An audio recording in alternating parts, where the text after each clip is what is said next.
আসসালামু আলাইকুম everyone, welcome to Bake and Play. So আজকে আমি আপনাদের সাথে শেয়ার করব একটি রসমালাই কেকের ডিজাইন। সো রসমালাই কেক নিয়ে সেরকম তো কিছু বলার নেই, জাস্ট খুবই ডিলিশিয়াস একটা কেক। যারা একটু মিষ্টি খেতে পছন্দ করেন তাদের জন্য আমি বলবো রসমালাই কেকটা জাস্ট পারফেক্ট। আর সব থেকে মেইন বিষয় হচ্ছে রসমালাই কেকটা অনেক ক্রিমি থাকে। আমরা অনেক বেশি ভরে ভরে রসমালাই অ্যাড করি আমাদের রসমালাই কেকে।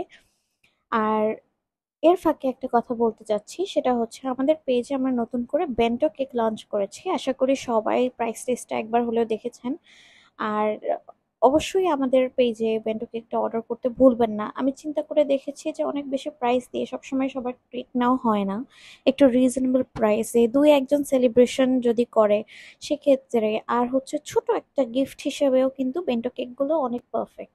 আপনারা অবশ্যই আমাদের পেজে প্রাইস লিস্টটা একবার ঘুরে আসবেন যদি না দেখে থাকেন। আর অর্ডার করতে তো ভুলবেন না।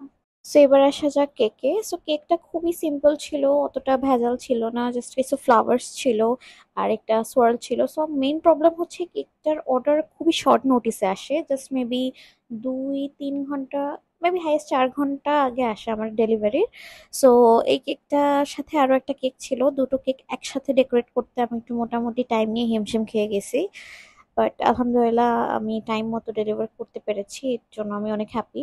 আর কেকটা খুবই সিম্পল ছিল, আপনারা হয়তো বা দেখতে পাচ্ছেন, স্পেশালি ডিসক্রাইব করার মতো কিছুই নেই। আর কেকটা আমার অল ওভার অনেক ভালো লেগেছে। আই হোপ আপনাদেরও ভালো লেগেছে। If you like it, don't forget to like a page and our video. Till then, see you in the next video. আল্লাহ হাফেজ।